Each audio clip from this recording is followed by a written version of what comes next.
Assalamualaikum warahmatullahi wabarakatuh. Alhamdulillahirabbil alamin wa bihi nasta'in wa ala umuri dunya waddin. Wassalatu wassalamu ala asrofil anbiya'i wal mursalin wa ala alihi washabihi ajmain amma ba'du. Para rawuh online ingkang berbahagia, semoga kita selalu mendapatkan rahmat dari Allah Subhanahu wa taala. Alhamdulillah, pada kesempatan kali ini saya Karomento Hiratoilah dari Prodi Hukum Ekonomi Syariah.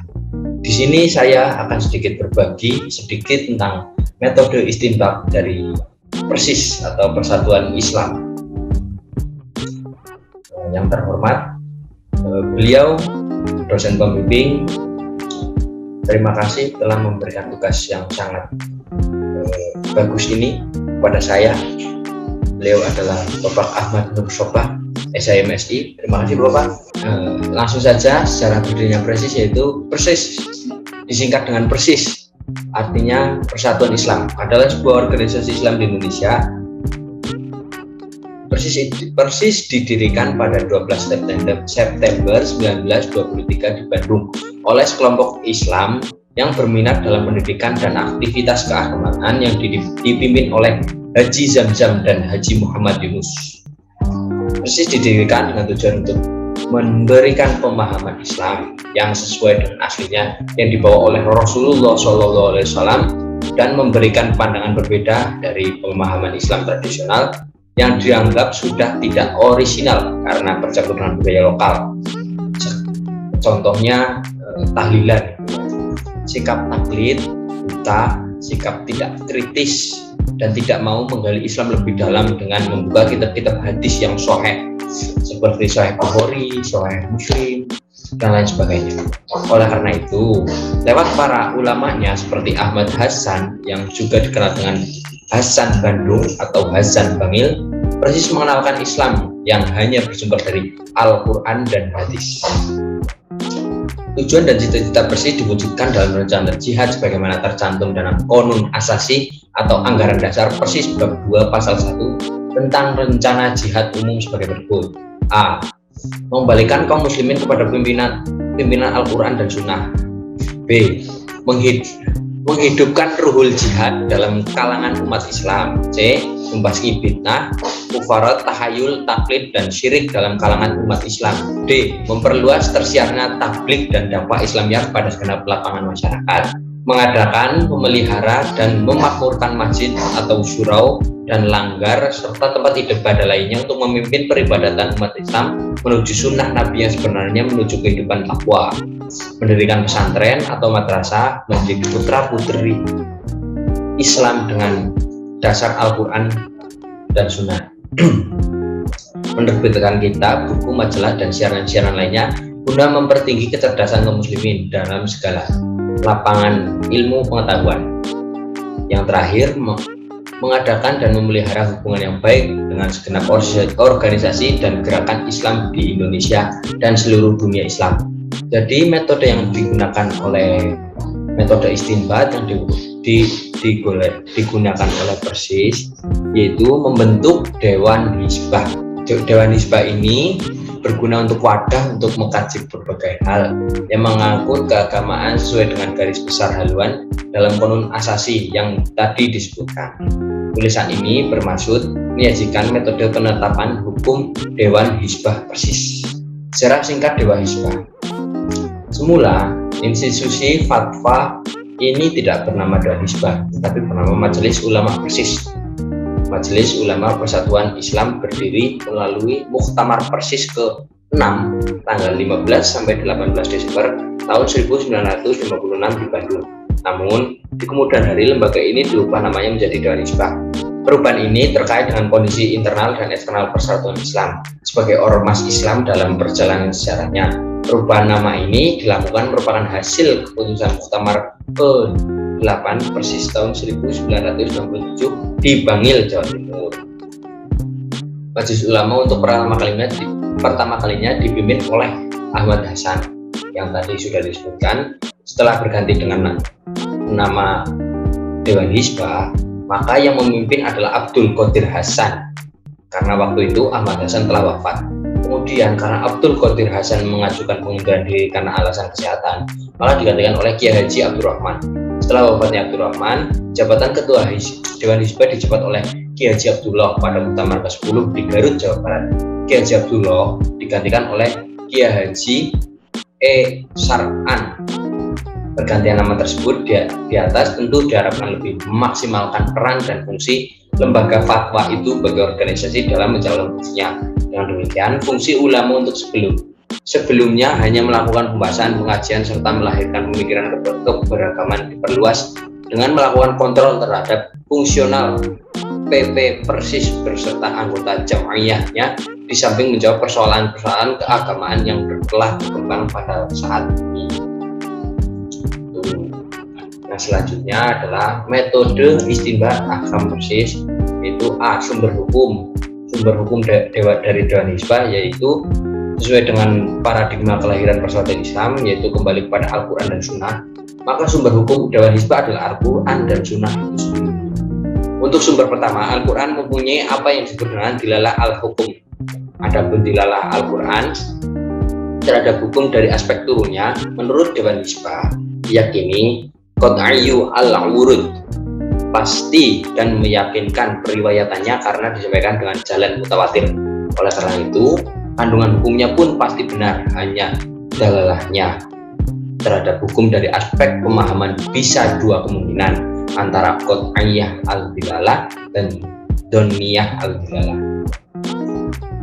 Qat'iyyah al-dilalah yaitu apabila lafaz tidak memberikan kemungkinan arti lain tetapi hanya memberikan satu pengertian saja. Sedangkan dhonni dilalah ialah apabila lafaznya memberikan kemungkinan beberapa arti dan tidak menunjukkan kepada satu pengertian yang pasti.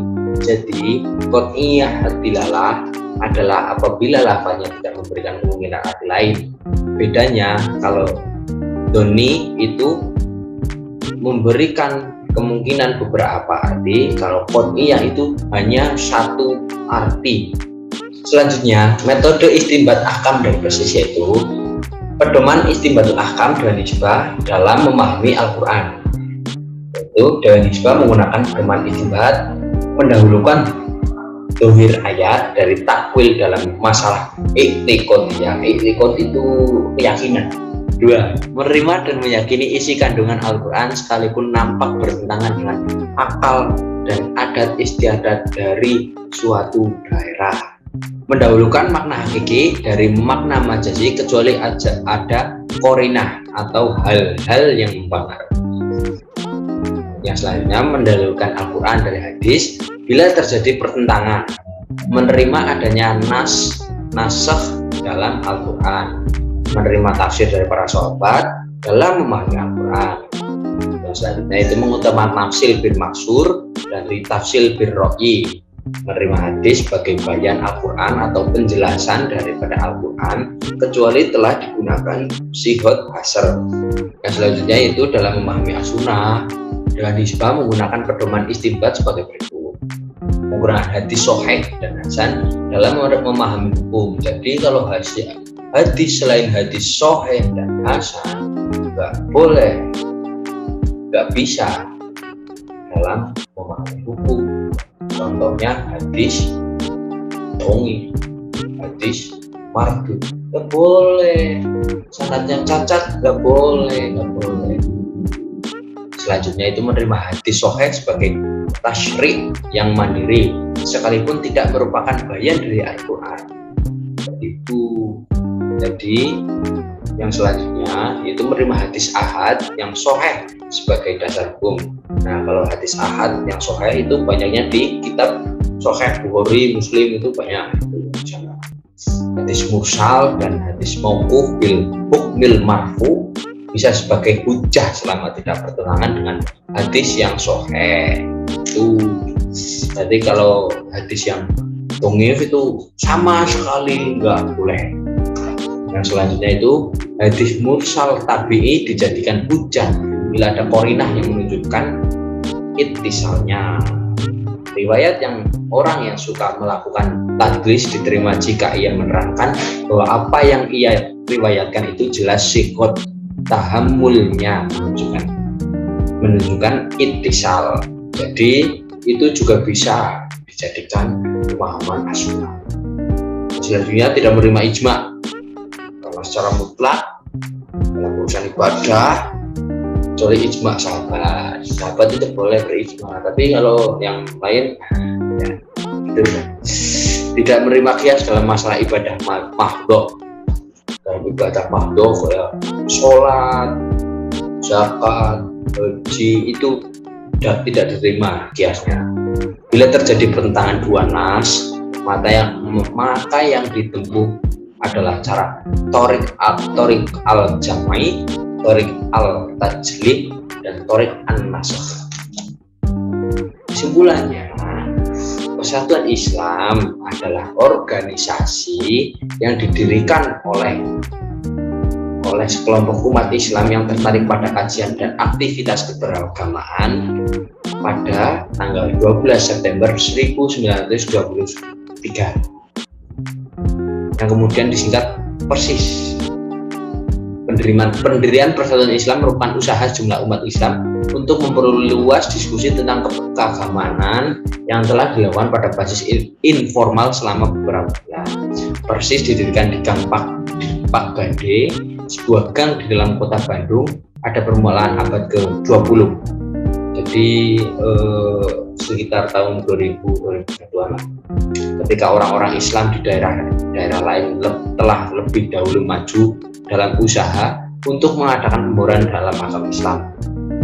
Kesadaran tentang keterlambatan ini merupakan salah satu cambuk untuk mendirikan sebuah organisasi yang kemudian didirikanlah Persis.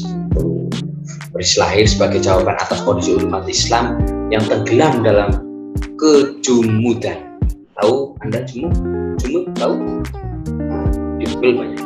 Terperosok dalam kehidupan mitisme yang berlebihan, khurafat, bid'ah, tahayul, syirik, percaya karo setan, dan terbelenggu oleh penjajahan kolonial Belanda termasuk internet. Jadi bijaklah menggunakan internet. Terima kasih. Bila ada pertanyaan, silakan tulis di kolom komentar. Oke, sip. Jangan lupa like, comment, and subscribe channel Topira. Terima kasih. Assalamualaikum warahmatullahi wabarakatuh.